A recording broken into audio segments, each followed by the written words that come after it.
All right, it is Tuesday, July 26th, 2016, and we are here outside of DeGraff, Ohio. Hmm. Thinking we're still in DeGraff.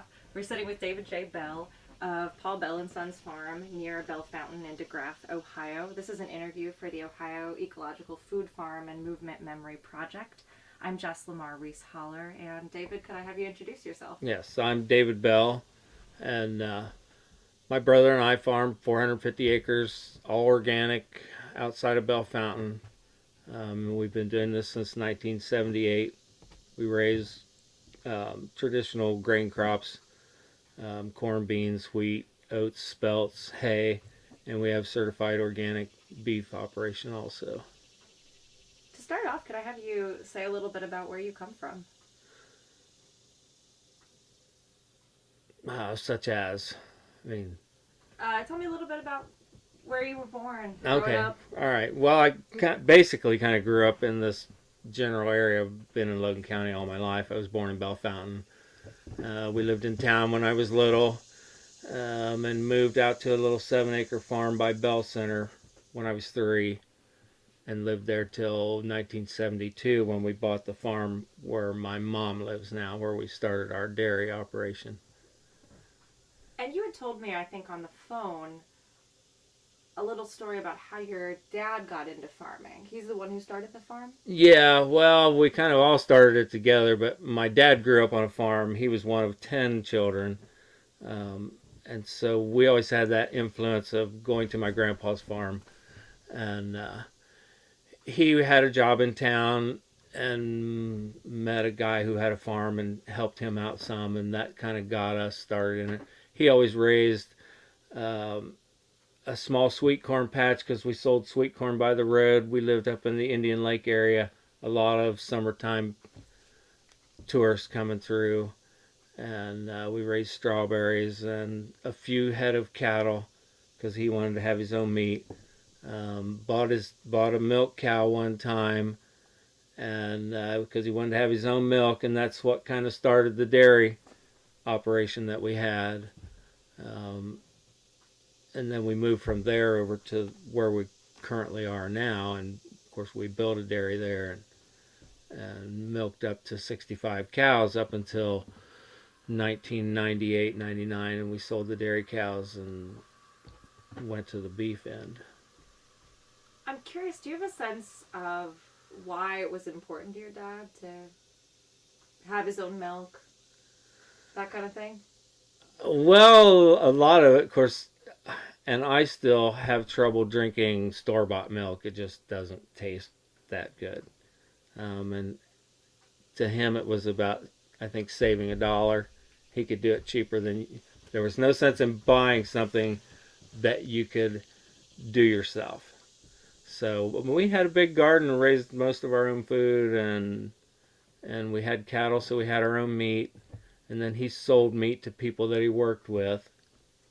And what line of work was he in town? He worked at a food warehouse. It was called Superfoods at that time. They served all the IGA stores in this half of the country, I think. Do you remember growing up what conversations were like around your dad's farming dream? Was this sort of something far off in the future that he wanted to do when he was going to retire? Oh, I don't know. I mean, that's what he always wanted to do when he retired, was the farm. And it kind of gave us something to do to keep us out of trouble, I suppose. And of course, we were interested in farming. We lived in a very rural area, a lot of farmers around us. We helped a lot of the farmers around when we were growing up, baling hay and picking up rocks and hoeing weeds and that kind of thing. What kind of things were you interested in as a youth? Oh, well, of course, we always wanted to milk cows. My grandpa milked cows, and on the weekends when we were there, we'd go out and help my uncle take care of the cows, and it was just one of those things we were kind of interested in. So, like, towards high school, what did you think you were going to do with yourself? Well, by the time I was in high school, I was already doing it. I mean, we started our business together.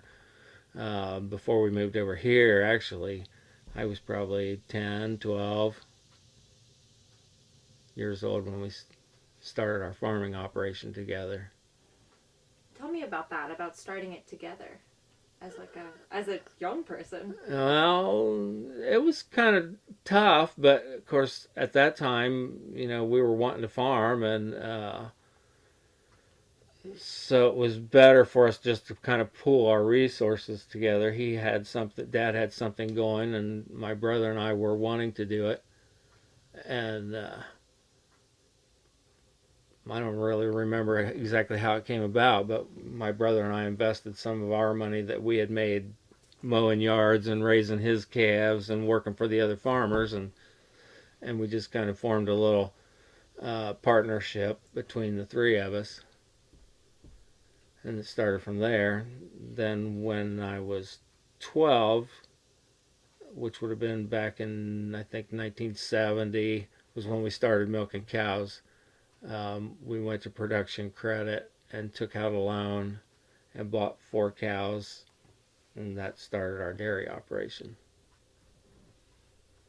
What was the landscape of agriculture like in Logan County in the early 70s? What were people doing? Well, it was all conventional farming, a lot of tillage at that time. The no-till thing hadn't come on very much, but everybody's, you put fertilizer on, you sprayed for weeds. Didn't have a lot of choices in weed sprays. Um,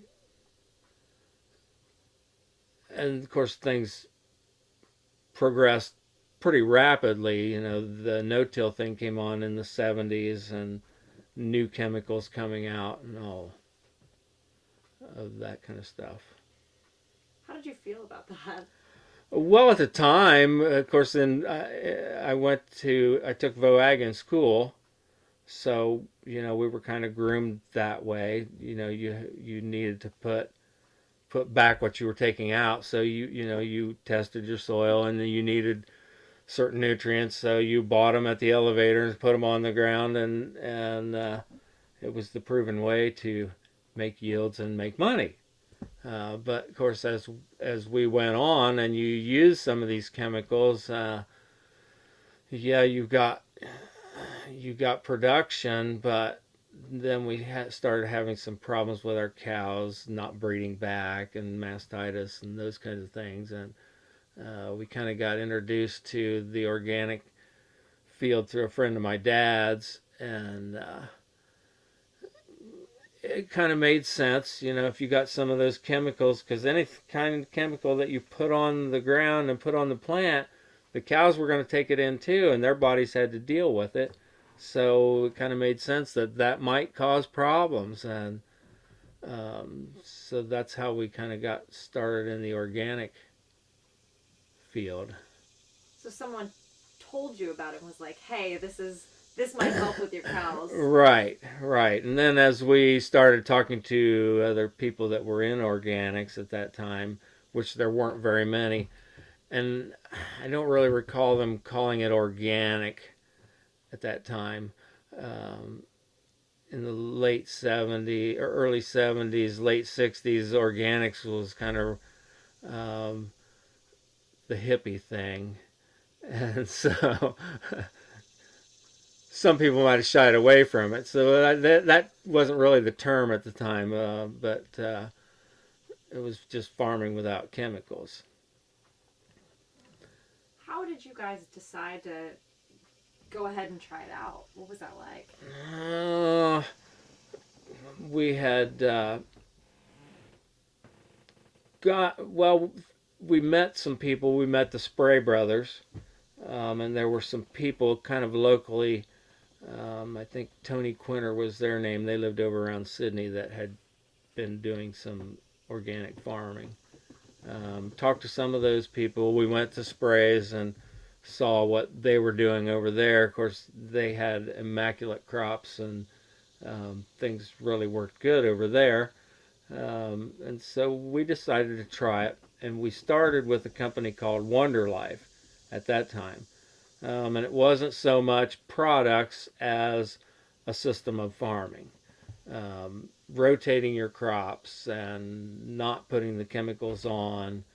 And they had a product which was a carbon-based product, and their thinking was that by increasing the amount of carbon in the soil, things would work better. You get better releases of nutrients and that type of thing. So we worked with them for a while. And through them, we met a guy named Paul Homan. Paul Homan was um, a salesman that worked for this company anyway. He kind of mentored us when we first started out. And then, of course, that company went to the wayside, and Paul started his own company. But we worked with him for quite a while. And as things progress, now they're starting to come out with some different products like soil amendments, bacteria to help stimulate the life in the soil, and then foliar feeding products. And then he had livestock supplements too, minerals and vitamins and that sort of thing. The early system. The early, and a lot of the things that we started using back then for the cattle today aren't really considered organic, but back then they were cleaner products than what you could buy, more chelated minerals that would release faster and the cattle could utilize it better. And I'm curious, do you remember what the conversations were like those first couple of years of trying out this organic system? Well, everyone that you talked to thought, yeah, you guys are crazy, because there had been fly-by-night people come through years before promoting organic stuff, and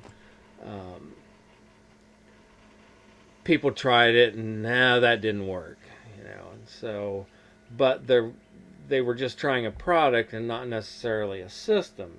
And if you don't have the system, then the product is not going to do you any good if you don't follow the practices that go along with it, like rotating your crops. And of course, you have to learn how to cultivate all over again, and how to deal with weeds, and how to deal with insects and all that kind of thing. And a lot of it goes back to, if the plants and the soil are healthy, then the insects and diseases are not going to be there. Which can be, I mean, not to say that we don't have problems anymore, but when you do have a problem, then you have to start looking back at, well, do I have a deficiency in my soil? Am I not, is there something I'm missing here? And so you keep talking to other people who are, now there's more people doing research on these types of things, which when we first started, you didn't have that. A lot of the colleges shied away from it. They didn't even have an organic program anywhere in their research, and most of that was because there were no dollars available for it. The chemical companies and the seed companies all put money into the colleges to do research for them, and so that's where the research was done. And it wasn't until probably late 80s or early 90s before places like Ohio State finally started seeing that, well, there's people out here that are needing this, and so they got programs started. But they did a lot of their research based off of what we were doing and what people like Rex Spray was doing. In fact, they spent a lot of time out at Rex Spray's property when they first started, because they had done so much, and of course their crops always looked good, and so that's kind of where a lot of that started. Can you tell me about if you guys started seeing benefits or results? Well, right away you saw the ground tilled easier, because we used a lot of what was it called? Atrex plus atrazine. That's what you put on corn. Now you couldn't rotate your crops very good, because that stuff would stay in the soil for a certain amount of time. But the one thing you noticed is, even though the corn rows were absolutely clean, they started resembling a road because they were hard, and that ground was just hard, and even though it was clean, it was more compact. So the first thing we noticed was the ground tilled easier. You had more life back in the soil when you dig in it. You could get the shovel in the ground. More earthworms activity, more fungi and that type of thing growing in the soil. So you started building the life back up. What motivated you guys to try this out? Because it seems like there was considerable risk at the time. Yeah, it started out mostly for the cows, but it was also grain prices were depressed at that time. So when you were spending all this money on fertilizer and chemicals, it got pretty expensive. So your profit margins were lower. So we were able to do things without buying a lot of things. Um, I always told people when we bought a cultivator, yeah, there was an expense there, but I got to keep that money where you spent that much on weed spray, and next year you had to spend that much on it again. You don't get to keep it. So that was a little bit of the motivation, and then just for the health of the cows and for our health too, because anytime you were out spraying, you were getting that stuff on your body, and it goes through your skin. You're breathing it in. It can't be good for you. Did you notice effects in your own body when you had been spraying? I at that time I didn't, but I remember one time after we had already gone organic, and I was out cultivating. I think one day, and my neighbor was across the road spraying, and I didn't have my shirt on. I was out getting a tan, and every once in a while I could feel these little moisture drops on my chest, and I didn't think too much about it till after he was done spraying. I thought, oh, that must have been some of that spray. Well, probably a year later, when I was out with my shirt off getting a tan, that there were parts of my chest that didn't tan, and I kind of wondered if it wasn't related to that chemical that I had gotten on my chest from there. Don't know for sure whether it was or not. I've not had any health problems from it, but it made you think about the stuff that people were, and so from then on, when people were spraying around, you tried not to be in that area, and you didn't want to breathe that stuff in, because you can really smell it when they spray fields, especially some of the chemicals that they used to use. You don't notice it as much now, but I'm curious what your relationships with your conventional neighbors were like once you guys made the shift to non-chemical. well, we still got along with everybody okay, and there wasn't anything. I couldn't impose anything on them.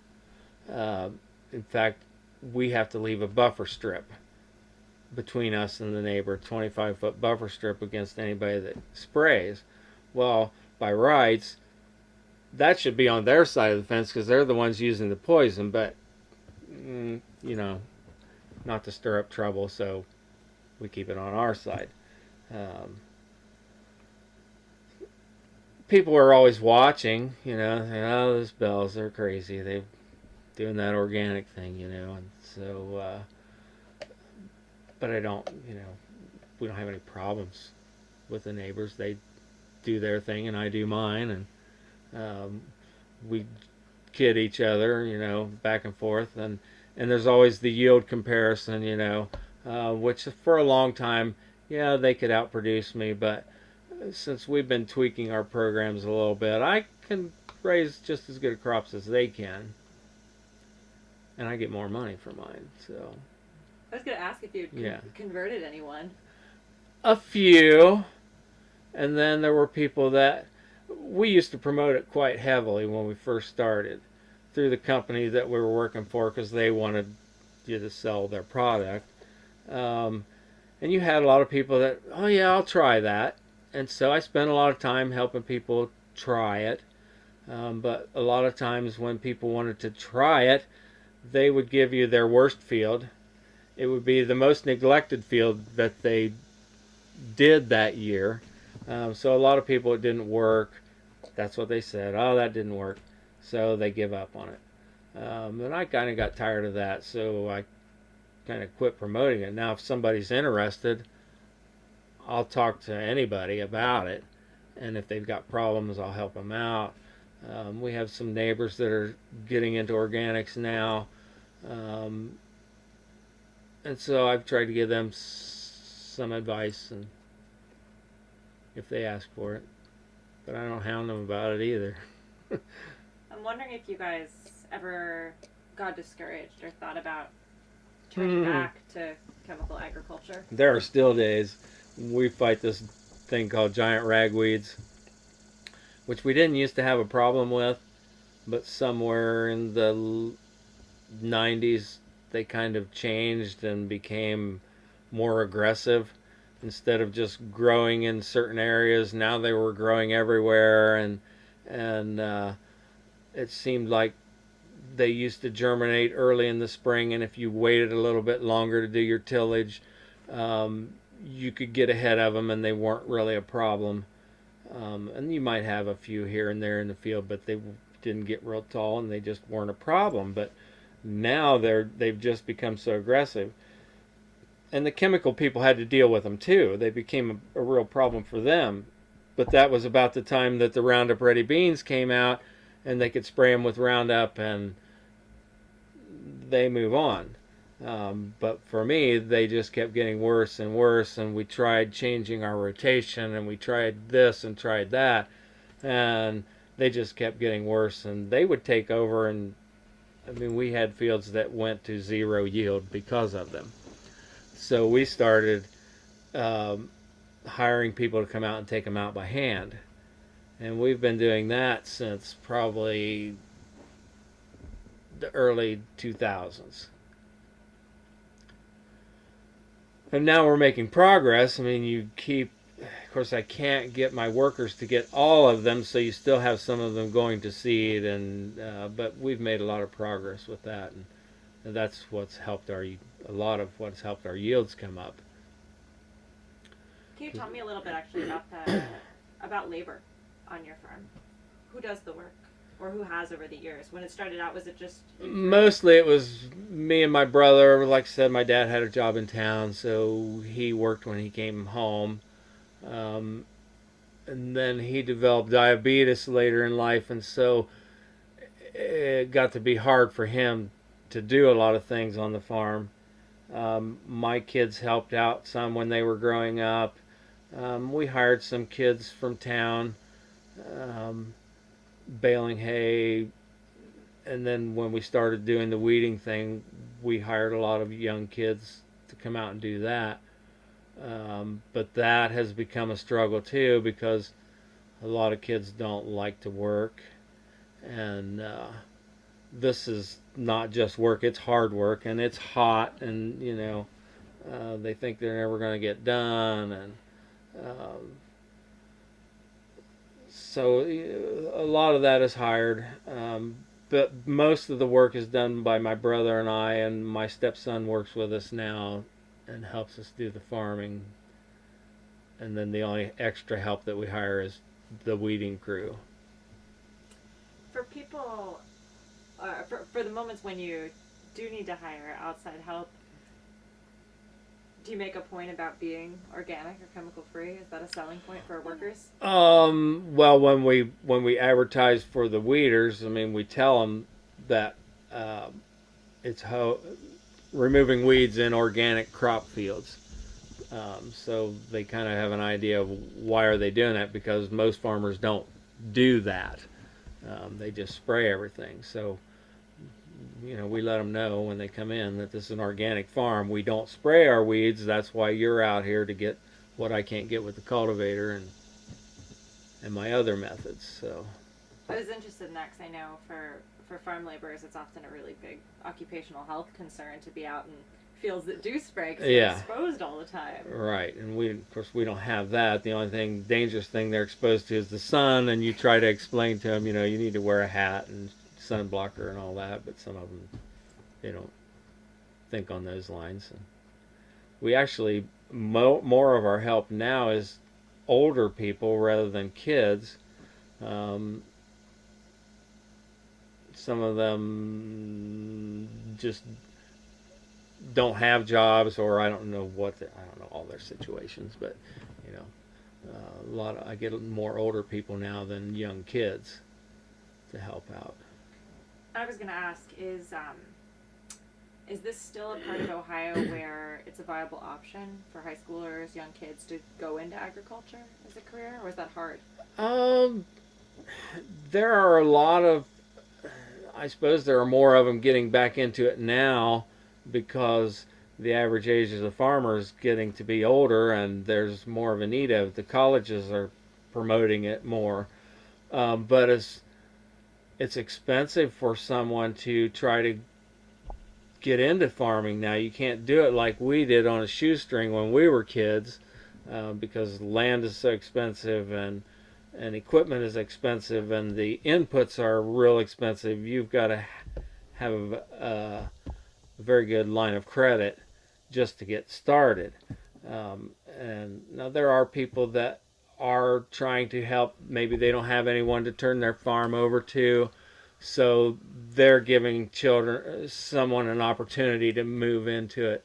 And of course, colleges, they're placing a lot of students in with big corporations that are agricultural based, and extension help and those types of things. There's a lot of those jobs out there at this point because they've kind of been overlooked because farming was so expensive to get into, and with the big push of the chemical farming and the GMOs, we have fewer people farming more acres, so that's kind of cut down on the amount of people needed to farm. Although there are opportunities for those kids to work for those people and operate equipment and kind of learn that way too. I'm curious if you could talk about educational opportunities you guys have provided, if you've had apprentices or younger people approach you about how can I learn to do this like the Bells do it.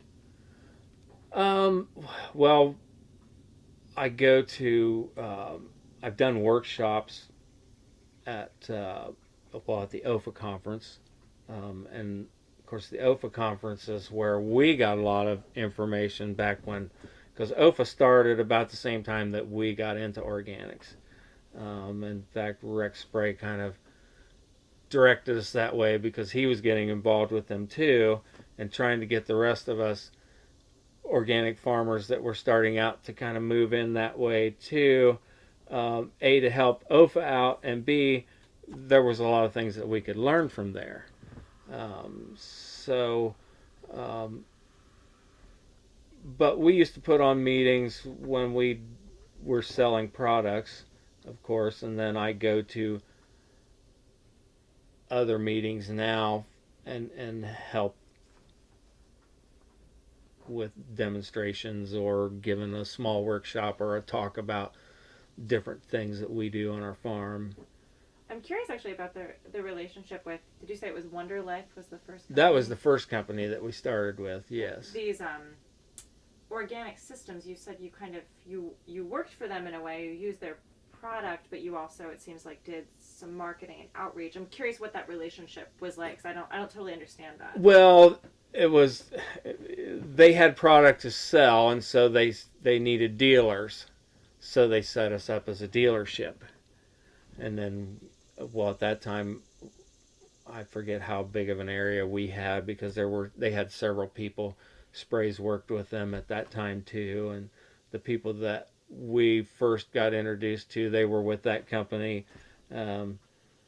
So we were just more or less a dealer, and we promoted their product and their system. And my brother is a Fertrell dealer now, which for Trell is a pretty good sized company that has organic and conventional products. Both they serve both uh, ends of the spectrum.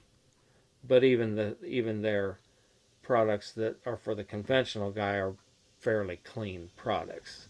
There's just a few things in there that aren't certifiable, so they have to tweak their products for the organic industry. So I would love to talk more now that we're talking about certification and also kind of the start of your involvement in OFA. Can you tell me about that story of you guys finding a network of other people doing this around the end of the 70s? What was that moment like? Well, of course, like when we started, there really wasn't an organic market for our grains, our meats, our milk, any of that. Um, so we were more or less doing it for the health of our cows, our health, and to save money. Um,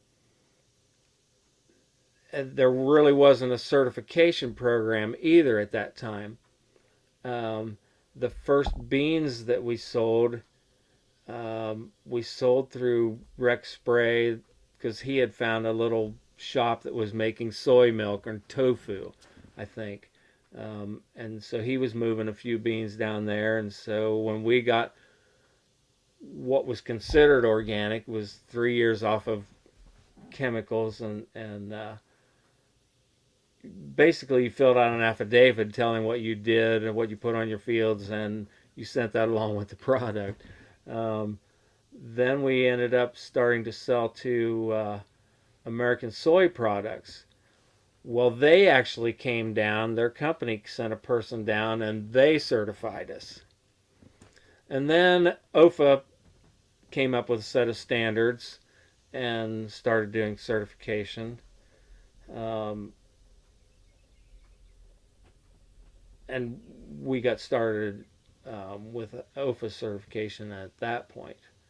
Um, we weren't the first one. Rex Spray, I believe, they were the first certified organic, but we were in that first group of people in OFA that got certified. Why did that matter to you guys to be certified? Well, you actually had some verification of what you were doing. You actually had an inspector come out, look at your crops, and look at your paperwork, what you were doing, and actually saying that this is true. It was more than just your word. Now you've got verification of it. Did that change your market for your crops?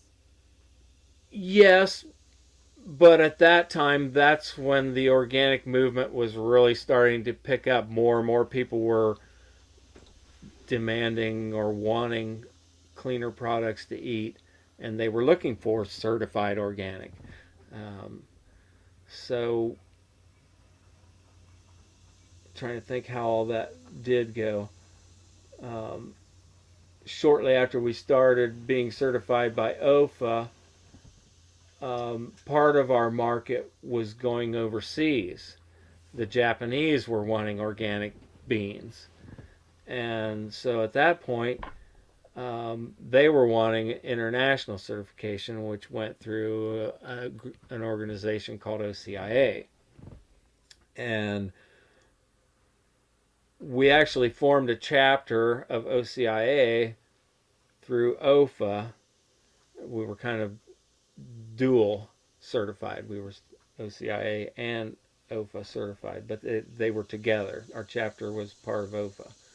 Um, and that gave us access to international markets, which helped immensely because where we live locally, organic is not a big thing. You have to go to Cincinnati or Cleveland or the East Coast or the West Coast at that time to find really good markets.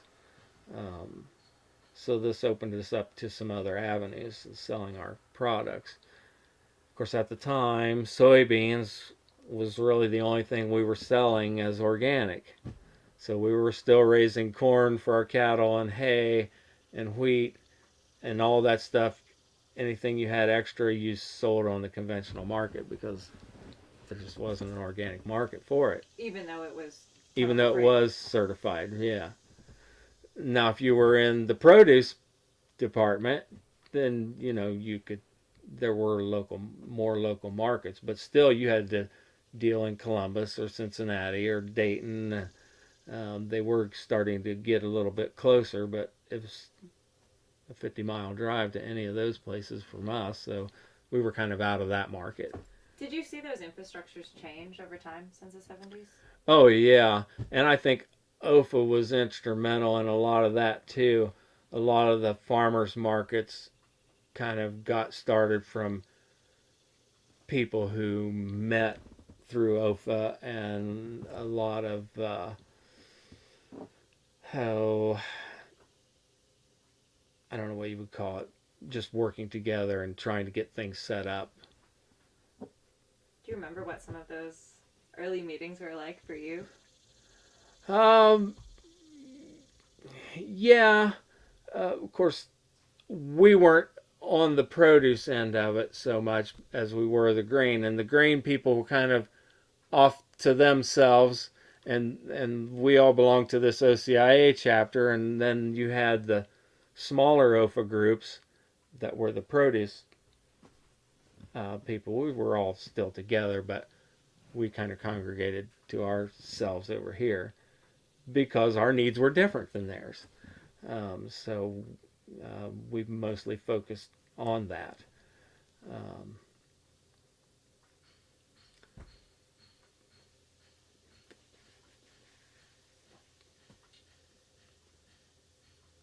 I don't know where to go from here, where we're at. So, Well, one thing I'm curious about, can you tell me, did you personally ever identify with the environmental movement? Did that tie into the changes you guys were making on the farm?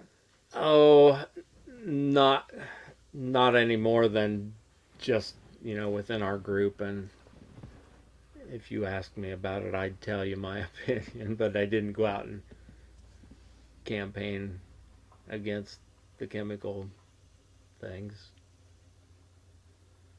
So, kind of less about environment, or Um, well, for me personally, it was about but I didn't go out and make a big statement. Um, I assumed my involvement with OFA made that statement, So, um, and I wasn't really outside of going to the conference and to our dealing with our certification and that. Really wasn't involved that much with OFA, mostly because I didn't have time. We were milking cows and taking care of all this other. But when we sold the cows in '98, I got more involved with our chapter because I had the time. I actually volunteered to be on the certification committee,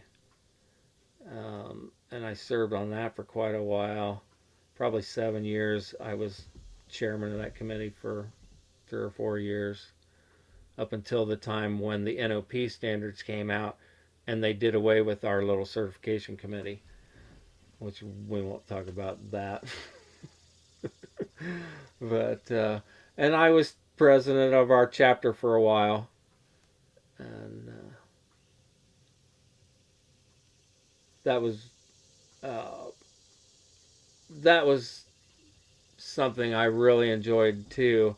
When we were with OCIA, I got to represent our chapter at the AGM, which is the international annual meeting, membership meeting, where they make all their decisions. And so I got to go to some other countries. I got to meet a lot of people from other countries, and even more people from our country. Um, so I made a lot of connections that way. Met a lot of nice people, and I really enjoyed that aspect of our chapter. And I guess that's my service to them. During that period of your presidency of the chapter, what were some of the big issues for organic grain farmers in Ohio? What were you fighting for or trying to fix? Oh, well, a lot of it was mostly dealt with our certification, because you always ended up with problems here and there. Um, and it seemed like we were always bogged down with getting the certification done, making sure that all of our inspectors were doing their job properly, and which we had some trouble there, and then we had problems with OCI International, um, and a lot of it came with the new NOP rules, and everything was kind of in a, I won't say turmoil, but upset at that point, trying to get accredited with the NOP standards, and just things changing from what we had done before. Like when I was on that certification committee, we did all that stuff in house. We would get all of our applications, which would be around 300 of them, and individually the committee would go over each one, and then once a month we'd get together and go over each one of them and make our recommendations of whether they were doing everything right, whether they needed to change this or change that, or whether they needed to be denied certification. Um, and then if any issues came up where somebody maybe did something they weren't supposed to do, and we might have to go out and take a look at it. Um, we also did spot inspections. What did they call it? An integrity visit. Especially if someone was doing organic and conventional, you just kind of went out and went over their records and made sure that they had all their documentation in place. Just a little extra from what the inspector did. And this was all volunteer. Basically, yes. I think we got $300 a year for doing that. And it took a lot of time, because you would spend, you would, it would take you a half hour to an hour just to read one application. And then you had to know OCIA standards and OFA standards, because we did both. We did the OFA certification and we did the OCIA certification too. But the nice thing about it was that we knew the processes that were going on, and when a person did this in their field, you understood why they were doing what they were doing, and the tools they were using, and the products they were using, and where now farmers aren't so much involved in that certificate part of the certification process, so you have people who may not understand certain aspects of what is going on out there. So the process, or the certification, is still as good as it was before, but I just think that not having those farmers involved like we used to do takes a little of the understanding out of it, maybe. I don't know. So I don't know if you want to talk about this or not, but I wanted to ask you what that transition to the NOP standards was like. If you want Well, to at talk first about that. everybody thought it was great, because now instead of having um, I can't remember how many different certifiers there were in the country, but you had all these different standards, just like OCIA had a different set of standards than OFA had. Um, and there wasn't anything wrong with what OFA was doing. Of course, OCIA had to be IFOAM accredited, which was an international accreditation thing. So they had different things that they nitpicked about. And you had to abide by those standards. So there were things that you could do on an OFA certification that you couldn't do in an OCIA certification. So, and then you had other local certifiers throughout the country, and everybody had their own set of standards. So the NOP was supposed to unite everybody and have one set of standards that was good for the whole country.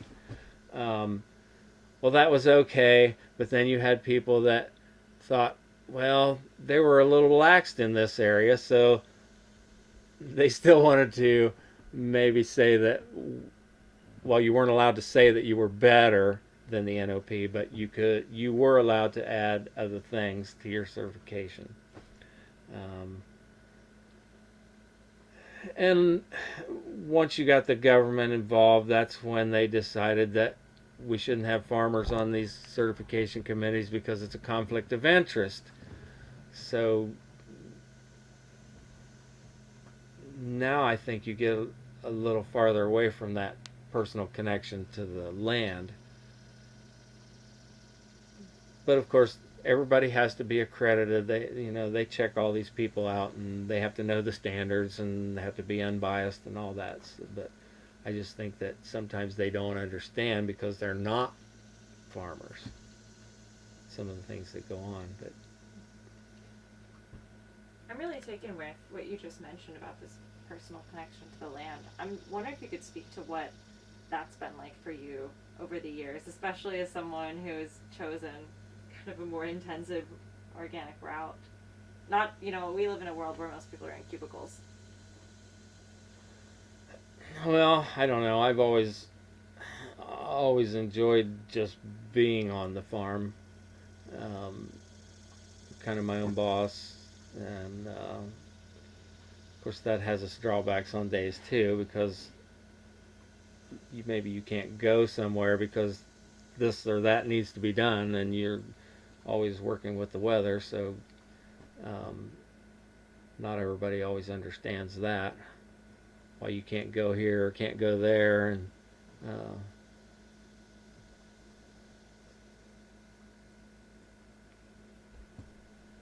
I don't know. Well, I wanted to ask you actually. This is something you mentioned earlier that I wanted to follow back up on, which is about the dairy you guys ran. Was the dairy also part of the organic enterprise, or was that a separate? Well, it was, but there wasn't back when we were milking cows. There was not an organic milk market at that time. Um, we did get into it a little bit before we got rid of the cows. It was starting to come on. They came up with a set of standards for dairy. There weren't any processors in the area, but a guy in Indiana decided he was going to start processing some organic cheese, and so we jumped through a lot of hurdles and um, finally got our cattle certified, and we started shipping. Oh, I think he took maybe 2 loads of milk a week, and but that didn't last very long. He had some production problems, and then he just gave up on it, and so there went our market, and we gave up on that. And dairy prices had been depressed for a long time, and we just got tired of doing all that work and not getting any benefit out of it. And our facility was getting old and needed updating, and we just couldn't see spending a bunch of money. And at that time, our grain market had opened up. Now we're selling corn, we're selling wheat, and we're selling beans too. And we were raising something called spelts, and so we had a market for that. So we decided to get out of the dairy and focus more on the grains. And then because we'd had cattle all our life, we just kind of kept some beef cattle around, and then that turned into a cow-calf herd, and now we sell a lot of organic beef, and we market most of that through Organic Valley. We do a little bit local, but there again, the local demand for organic beef is not all that high. And when you're trying to sell beef to someone who's used to buying conventional beef, and paying the conventional price, and then you have to ask more for yours, and they don't understand. And it's hard for them to justify spending the extra money. But when you find people that want organic, they're willing to pay the extra for it, and it's not a problem. But Organic Valley has, of course, they're a very large co-op, and they deal in a lot bigger area, and so they take care of our market, and we just provide them with cattle. Have you guys done direct sales, direct marketing? Oh yes, we still do some. We have it butchered locally. Of course, our butcher shop is not certified organic, so when I sell people organic meat, I have to tell them that it's organic to the processor. Now I can have my processor process mine first, which that means everything was cleaned up the night before.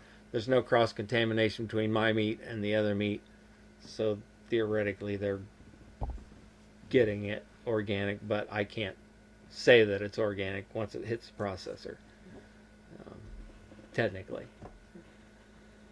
But we do sell a little bit locally. I'm wondering on that line, actually, how being in organic agriculture over the years has impacted how you eat personally.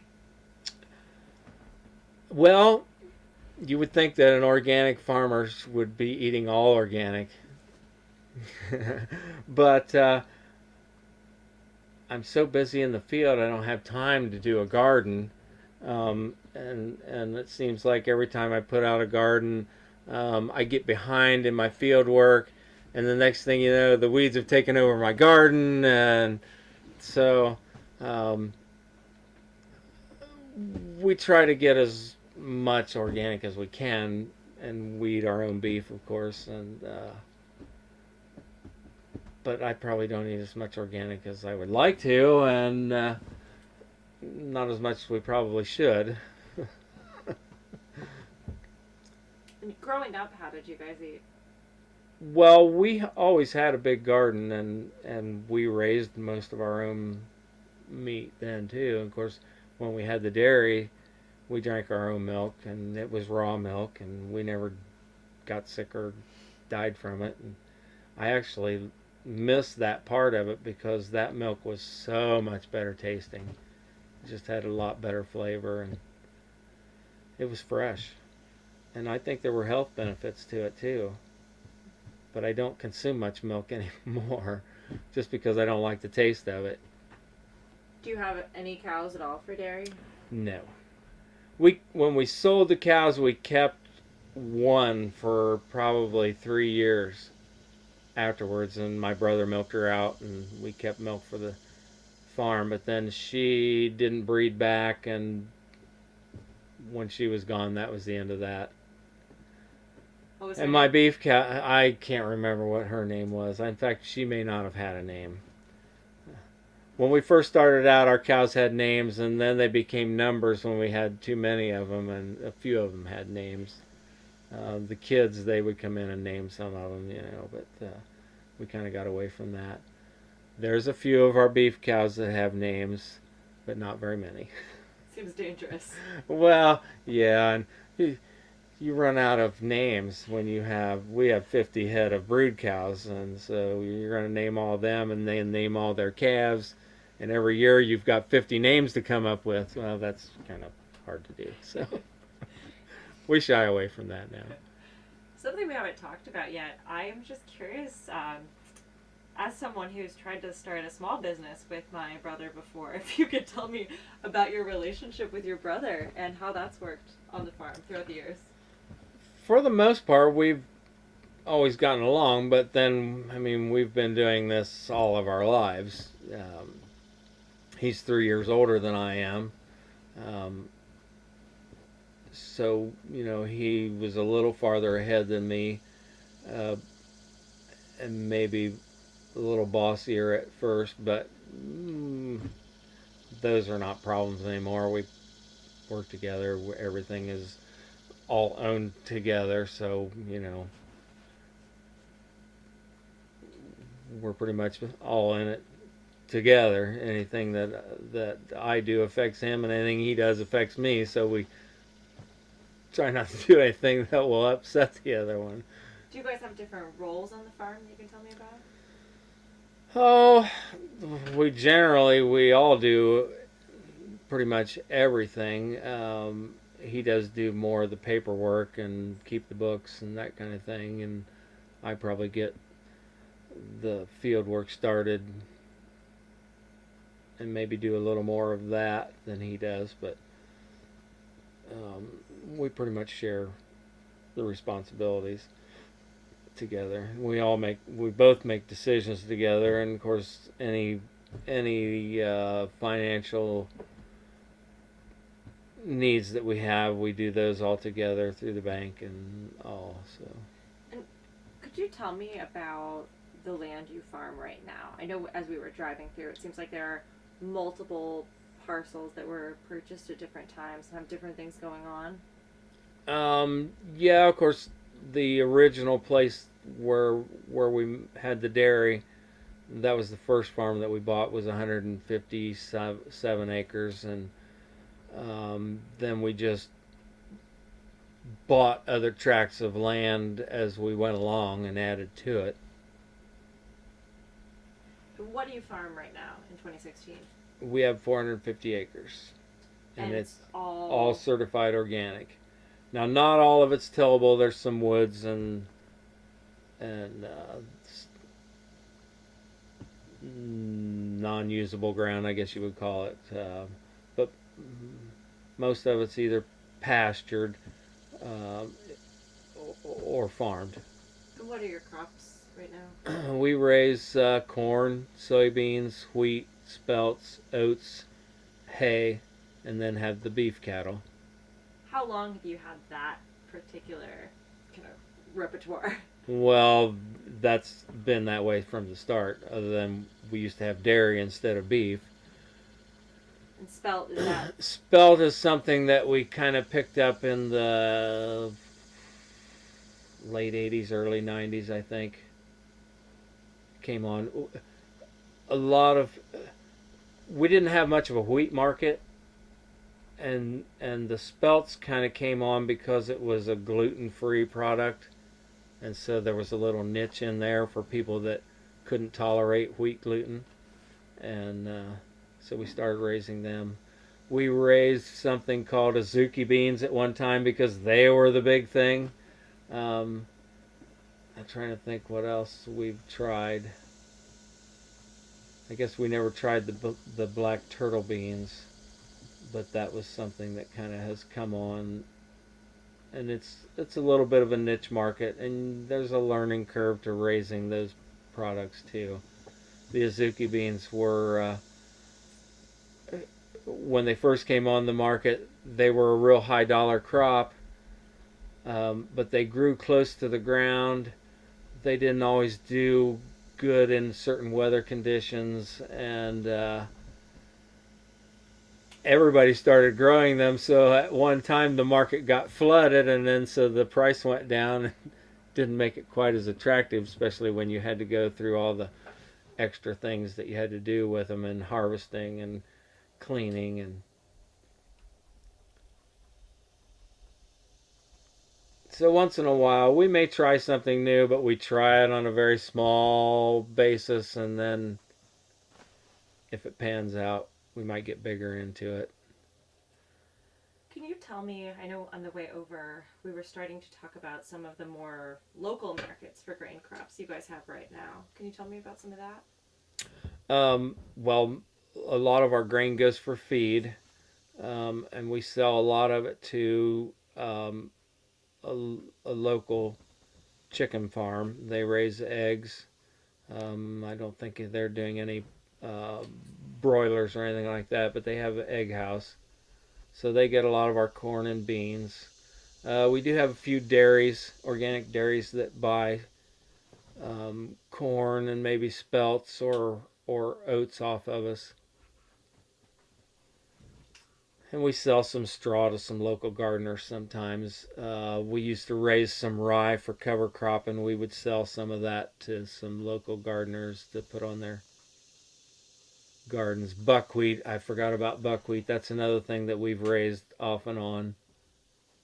Sometimes we grew it just as a cover crop, and sometimes we grew it to harvest for grain. Hold on a second. All right, and we're back with David Bell. Again, I'm Jess Lamar Reece Holler, and it is Tuesday, July 26th, 2016. So, David, we were just talking about where you'd like to go from here, if there's anything else urgent on your mind.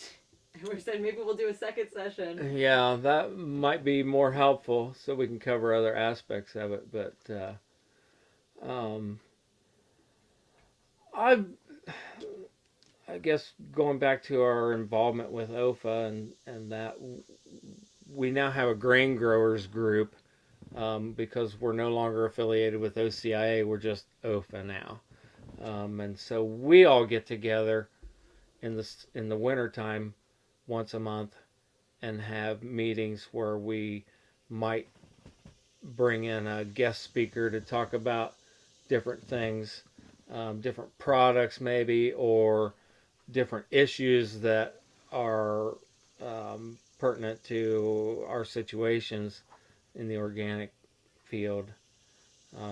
Sometimes it's things that are going on at the NOP, maybe that we need to discuss and maybe put some input into. Um, and we always have a summer meeting, which is coming up, where we have a picnic at somebody's farm, and then we do a little farm tour and Where is all that that. this year? This year's going to be at the Herzl's farm, which is up around Toledo somewhere. I've never actually been there, but they grow a lot of produce, and they do some research up there too, um, related to the produce and the organic thing. And they have a cannery and do a lot of processing there.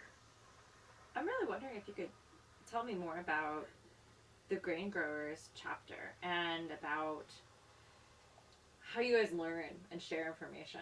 Because it seems like that's a big challenge, but also an opportunity of getting together with other people, right? That you can.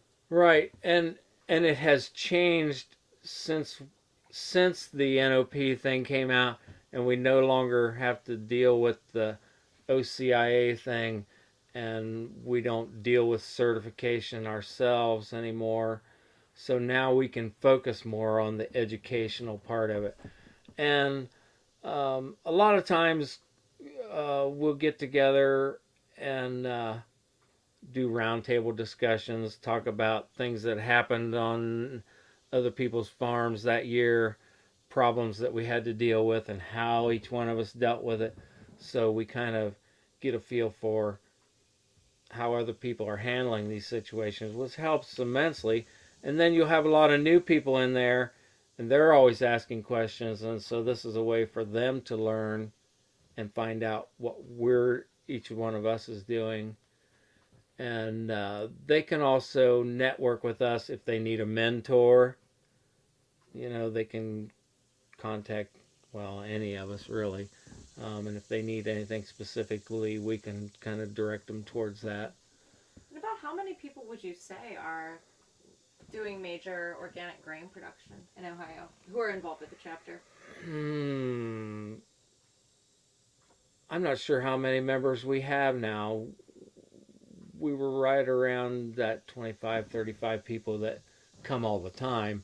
I think we have, because I look at our email list when they send me emails, and it's grown from a 1-inch column to like a 5-inch column now of email addresses. So there's a lot of people that either belong to our grain growers group or they have an interest in it, and we have their information and we pass it back and forth to those people. But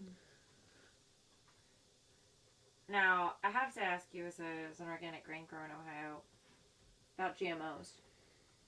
Is that relevant to your discussions or things you guys worry about in terms of the well, future? yes, and we're mostly concerned with the contamination that comes with pollen drift, and just it's hard to get seed, even though it's being grown organically, that has not got some contamination.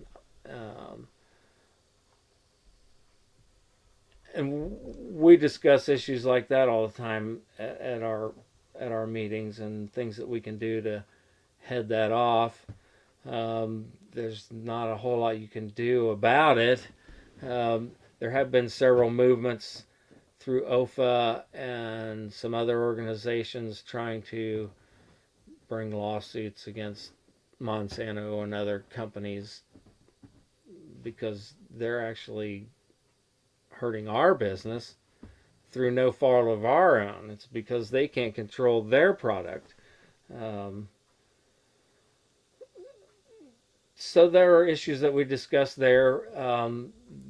We raise a type of corn that comes from a company, and they call it pure maize, and it will only pollinate with itself. So um, that helps me try to keep the contamination out. But of course, I don't plant. That's not the only variety that I plant. But of course, we have to plant organically grown seeds, and there are tolerances. It used to be zero tolerance, and now because there's almost no way to get away from it completely, so I'm not exactly sure what the tolerances are, but they're fairly low. But you have to try to keep it out as much as possible, and so you try to be careful that you plant your crops so that it pollinates at a different time than maybe the conventional guys, which is, we try to wait a little longer before we plant our corn, but sometimes it can't be helped because of the weather. So it's always a big issue, and it's probably one of the most difficult issues that we have to deal with. Why is that on you guys? That I don't understand. I think it should be on the company that brought it out, that they should be able to control it, but that wasn't the stipulations that they had to go through when they got it approved. I'm curious, in the grain growers chapter, you mentioned there are sometimes things that you guys or OFA do in terms of activism or advocacy, either on the farm bill or writing letters about things or lawsuits. Have you ever been involved in anything like that where you've been called to take a stand? I've never testified or anything. I think I've commented or sent comments to um, elected officials that were taking comments and tried to support OFA in any endeavor that they tried to do.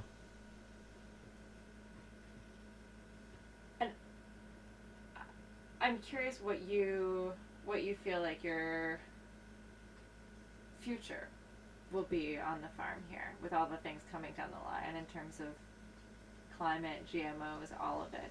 What are you thinking, or how are you feeling looking ahead? Well, we strive to keep moving forward and trying to improve what we do. We talked personally before about preserving the farmland and keeping it in farmland, and we have part of our farm in an ASA, which is kind of a temporary thing that you sign up for. It's 10-year commitment that you're not going to sell any property for building houses or development. And there's a small group of us in our area that have formed ASAs, and then some of those people have gone the step farther and made a permanent commitment to that their ground will never be um, anything but farm ground.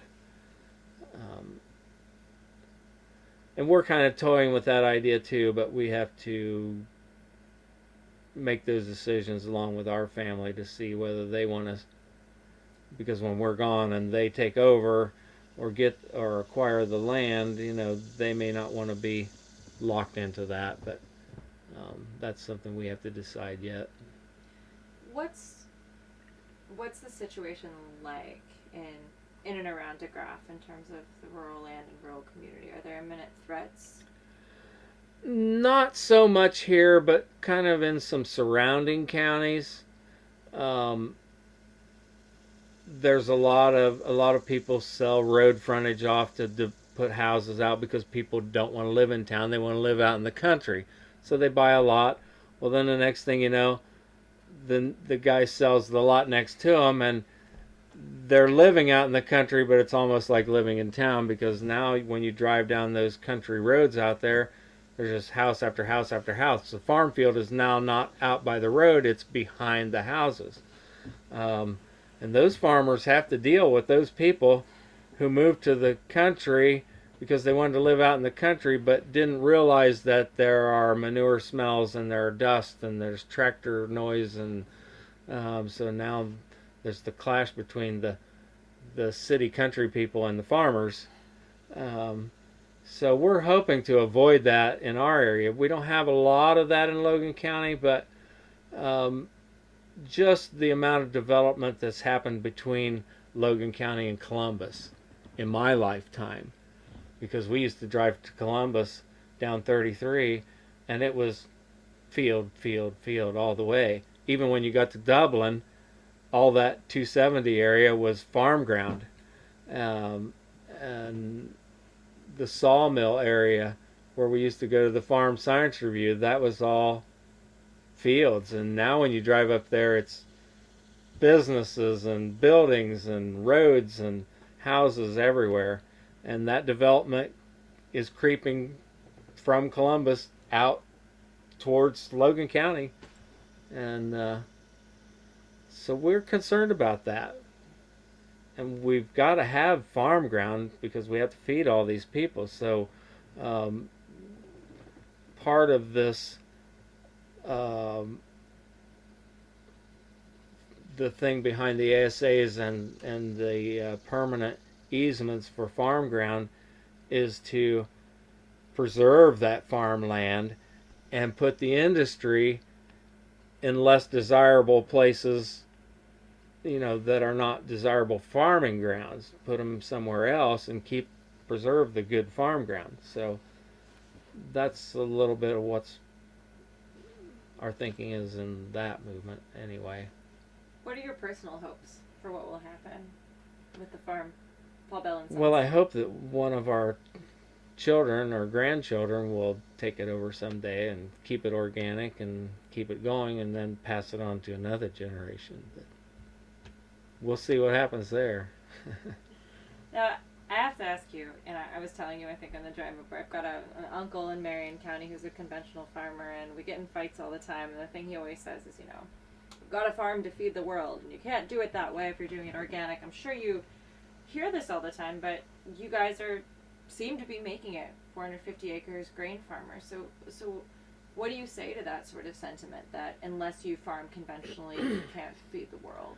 Well, I think they're wrong because I can raise just as good a crop as the conventional guys. I might not have their top yield, but I feel I have a cleaner product that's doing less damage to the environment and less damage to the people's health.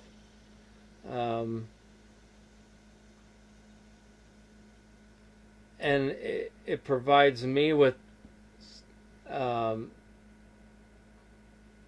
job. I make a decent income off of no more ground than we're farming. A lot of the conventional guys have to farm 1,500 to 2,000 acres per person to make a living off of it, and some of them even have a town job to support their farming habits. So, my brother and I make a living off of 450 acres, and we've raised our families, and we didn't live as good as some of the people in town, but we had other there were other aspects of our life that made up for that. We lived on our own land, we raised our own food, and our kids got to grow up on a farm, and see how crops are grown, and then they get to see it from. They watch the chemical guys and see how easy that is, and see how much of a struggle it is for us, and so they get to look at both aspects of it and maybe have a deeper appreciation for what it is that we do. What keeps you doing this work? Hard-headed, I think that's what it is. I just love working the land and raising the crops. Um, and I like doing it the way we do it. I mean, there are times when, gee, it sure would be nice to just plant it and spray it and harvest it and be done. But I just don't like all those chemicals and the things that it does to the ground, and that's just not how I want to approach it. And we're a pretty diverse farm, so we raise a lot of different things. It's not just one monoculture. And I feel that we're doing something to help protect the environment and the water quality, even though it's just a small tract of land. How much impact we actually have, I don't know, but at least I'm doing it on my ground. One last question for you before I open it up, which is, if there's one thing or a couple of things you think beginning farmers need to know about the farmers of your generation who did organics before you could find organics in Kroger's, before it was a thing, what do you think they should know about what you guys were doing in the 70s and 80s? Well, I guess I don't really know how to approach that question other than we didn't have anybody to help us, really, not very many. Where they have the opportunity to, colleges now are doing more research. There are institutes like the Rodale Institute that does a lot of research. There's a lot of places they can go now for information that we didn't necessarily have. And they actually have markets to go into right off the bat that we did not have, because we had to struggle for that and kind of made our own markets. And we learned a lot of things too, because as the organic movement started, you got other people that decided they wanted a piece of the pie, and so you had brokers in between where you originally dealt farmer to processor, then you got people in between, and there were problems in that respect, which took care of themselves. Now we've gotten back to more dealing directly with the processors again and dealing with people, but you still have that brokerage in there too. But and once in a while we have to deal with things coming from other countries too. Grain being imported,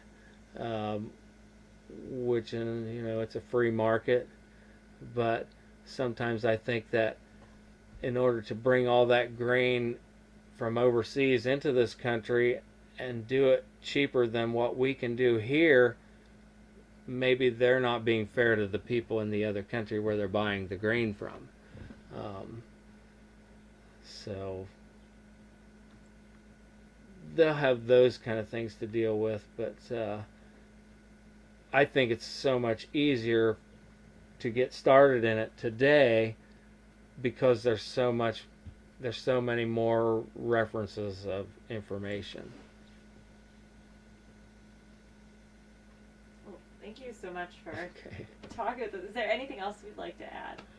I don't think so at this point. I think we've covered a lot of the bases. So gotta let you get back to actually farming. So yeah. Thank you again, David. And once again, I'm Jess Lamar Reece Holler. This is an interview for the Ohio Ecological Food Farm and Movement Memory Project. It's July 26th, 2016. It's a hot summer here in Ohio. We're outside of DeGraff talking with David Bell of Paul Bell and Sons. And could I have you sign off for us, David? I'm, I don't know what you want other than thanks for um, your input today and making this story available to the public so they can maybe understand a little more what's going on in the organic field. Well, thank you so much for sharing. It's been an honor.